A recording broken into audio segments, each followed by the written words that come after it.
মোহাম্মদ শামীম শাহনওয়াজ পিরোজপুদ্দিনকে তার বক্তব্য রাখার আহ্বান জানাচ্ছি। আপনার সময় 5 মিনিট। মাননীয় স্পিকার, আপনাকে ধন্যবাদ। গত 23 জুন আমাদের প্রিয় প্রতিষ্ঠান বাংলাদেশ আওয়ামী লীগের 75তম প্রতিষ্ঠাবার্ষিকী। জাতির জনক বঙ্গবন্ধু শেখ মুজিবুর রহমানের নেতৃত্বে স্বাধীন সার্বভৌম রাষ্ট্র সহ জাতির যা কিছু অর্জন, তার মূলে রয়েছে জনগণের এই প্রতিষ্ঠান বাংলাদেশ আওয়ামী লীগ। আমি সারা বাংলাদেশের কোটি কোটি আওয়ামী লীগের নেতা, কর্মী, সমর্থক ও শুভানুদ্দয়ীদের শুভেচ্ছা ও অভিনন্দন জানাচ্ছি।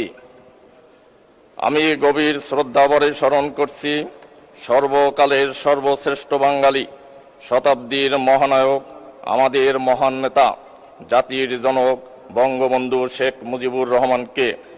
স্মরণ করছি মহান মুক্তিযুদ্ধে শাহাদাত বরণকারী 30 লক্ষ শহীদ, 2 লক্ষ নির্যাতিত মা বোনদের।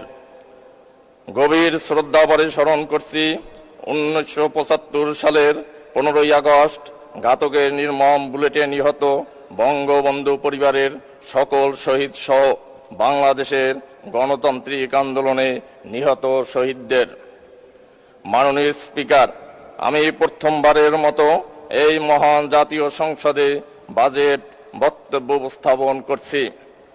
মাননীয় অর্থমন্ত্রী গত 6 জুন 2024-25 অর্থ বছরের 7,97,000 কোটি টাকার যে বাজেট উপস্থাপন করেছেন, সেই বাজেট অত্যন্ত প্রাসঙ্গিক ও জনকল্যাণমুখী।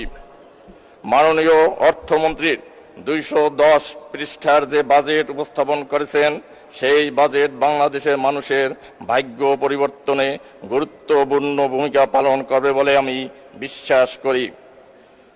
মাননীয় স্পিকার, মাননীয় অর্থমন্ত্রী বিদেশ ফেরত কর্মীদের জন্য সহজ শর্তে যে ঋণের ব্যবস্থা করেছেন, সেই উদ্যোগে গ্রামীণ অর্থনীতির সুদৃঢ় ও শক্তিশালী করবে বলে আমার দৃঢ় বিশ্বাস। স্মার্ট বাংলাদেশ বিনির্মাণে আইটি অর্জিত অর্থ করমুক্তকরণে তরুণদের কর্মস্পৃহা বৃদ্ধি পাবে। মাননীয় স্পিকার, আমি আমার নির্বাচনী এলাকার কিছু কথা উপস্থাপন করতে চাই। আমার নির্বাচনী এলাকা পিরোজপুর 3 মঠবাড়িয়া উপজেলাটি 11টি ইউনিয়ন ও 1টি পৌরসভা নিয়ে গঠিত। সম্প্রতি ঘটে যাওয়া ঘূর্ণিঝড় রেমালের ভয়াবহ তাণ্ডবে আমার উপজেলার বিভিন্ন রাস্তাঘাট, মানুষের বাড়িঘর, গাছপালা, গবাদি পশু, মাছের ঘের, শিক্ষা প্রতিষ্ঠান, কালভার্ট, ব্রিজ, বেড়িবাঁধ ব্যাপকভাবে ক্ষতিগ্রস্ত হয়েছে। ফলে মানুষ আজ পানিবন্দী, কর্মহীন, দুর্বিষহ জীবনযাপন করছে, যা ইতিমধ্যে মাননীয় প্রধানমন্ত্রী দেশরত্ন শেখ হাসিনা হেলিকপ্টার যোগে পরিদর্শন করেছেন। এজন্য আমি আমার মঠবাড়িয়া উপজেলার সমস্ত জনসাধারণের পক্ষ থেকে মাননীয় প্রধানমন্ত্রীকে ধন্যবাদ ও কৃতজ্ঞতা জানাচ্ছি। মাননীয় স্পিকার, আমি ত্রাণ ও দুর্যোগ মন্ত্রণালয়ের মাননীয় মন্ত্রী মহোদয়কে ধন্যবাদ জানাচ্ছি। খুব সামান্য হলেও তিনি কিছু টিন ও শুকনো খাবারের ব্যবস্থা করেছেন। মাননীয় স্পিকার, আমি আপনার মাধ্যমে ঘূর্ণিঝড় রেমালের ক্ষতিগ্রস্তদের জন্য বিশেষ ব্যবস্থা গ্রহণের সংশ্লিষ্ট মাননীয় মন্ত্রী মহোদয়গণের সদয় দৃষ্টি আকর্ষণ করছি। মাননীয় স্পিকার, আমার নির্বাচনী এলাকা মঠবাড়িয়া উপজেলার স্থানীয় সরকার প্রকৌশল অধিদপ্তর এলজিডির টেন্ডারকৃত বিভিন্ন রাস্তার টাকা তুলে নিয়েছেন ঠিকাদার, কিন্তু কাজের কোনো অগ্রগতি নেই। রাস্তাগুলো বৃষ্টিতে খানাখন্দ হয়ে পানি জমে মানুষের যাতায়াতে অচল অবস্থা তৈরি হয়েছে। আমি এই এলাকায় অবস্থানকালীন সময় আমার সাথে সাক্ষাৎ করতে আসা মানুষগুলো আমাকে বলে, আমাদের লুঙ্গি আর গামছা কিনে দেন, আমরা গোসল করে আপনার সামনে আসি। আর নির্বাহী প্রকৌশলীর নিকট অর্থসার ও কার্য সম্পাদনের অগ্রগতি জানতে চাইলে কোনো সদুত্তর পাওয়া যায় না। মাননীয় স্পিকার, আমার নির্বাচন এলাকা মঠবাড়িয়া পৌরসভার উপর দিয়ে পার্শ্ববর্তী 2 জেলা বরগুনা ও ঝালকাঠি জেলার উপজেলার সাথে এই পৌর শহর হয়ে চলাচল করতে হয়। তাই শহরে প্রচন্ড যানজট সৃষ্টি হয়। কখনো কখনো 1-2 ঘন্টা লেগে যায় পৌর শহর পার হতে। তাই এখানে জরুরি ভিত্তিতে 2 মিনিট। পৌরবাসীর জনজীবনে স্বস্তি আনতে আমি সড়ক ও সেতু মন্ত্রণালয়ের মাননীয় মন্ত্রী মহোদয়ের সুদৃষ্টি কামনা করছি। মাননীয় স্পিকার, বাংলাদেশ পুলিশ আমাদের রাষ্ট্রের গর্বিত সম্পদ।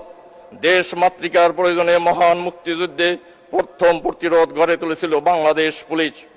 জঙ্গিবাদ দমনে পুলিশের ভূমিকা আমাদেরকে গর্বিত করে। করোনাকালীন সময় সন্তান যখন যার মৃত্যু বাবাকে ফেলে চলে যায়, তখন পুলিশ সদস্যদের ভূমিকা আমরা গর্বের সাথে লক্ষ্য করছি। গত 9 জুন 2024 মঠবাড়িয়া উপজেলা পরিষদ নির্বাচন অনুষ্ঠিত হয়, কিন্তু সেই নির্বাচন পুলিশের 2-1 সদস্যের পক্ষপাত দুষ্টমূলক ন্যাক্কারজনক ভূমিকার জন্য মঠবাড়িয়া উপজেলা পরিষদ নির্বাচনকে বিতর্কিত করে। আর নির্বাচন পরবর্তী সহিংসতায় পুলিশ উপজেলা পরিষদ নির্বাচন বিরুদ্ধে ব্যবস্থা নিতে অজ্ঞাত কারণে নীরব ভূমিকা পালন করছে। উপরন্তু নিরাপদ মানুষের বিরুদ্ধে মিথ্যা মামলা নিয়ে প্রতিনিয়ত হয়রানি করে চলছে। এ বিষয়ে আমি মাননীয় স্বরাষ্ট্রমন্ত্রী মহোদয়ের দৃষ্টি আকর্ষণ করছি।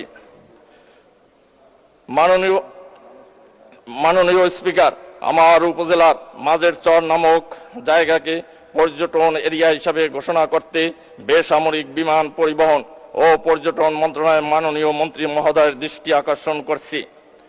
মাননীয় স্পিকার, প্রাকৃতিক দুর্যোগ রেমালের ভয়াবহ তাণ্ডবে মানুষ যে ক্ষতির সম্মুখীন হয়েছে তা অবর্ণনীয়। তাই আমি কৃষি, শিক্ষা, মৎস্য, প্রাণী সম্পদ, স্থানীয় সরকার, পল্লী উন্নয়ন ও সমবায়, ত্রাণ, দুর্যোগ, বন ও পরিবেশ মন্ত্রণালয়, খাদ্য মন্ত্রণালয়ের, বিদ্যুৎ ও গণশিক্ষা মন্ত্রণালয় এবং স্বরাষ্ট্র মন্ত্রণালয়ের মাননীয় মন্ত্রী মহোদয়ের বিশেষ দৃষ্টি আকর্ষণ করছি। পরিশেষে আমি মাননীয় অর্থমন্ত্রীকে আবারও ধন্যবাদ জানাতে চাই। তিনি যে বাজেট দিয়েছেন তাতে ধন্যবাদ মাননীয় সদস্য।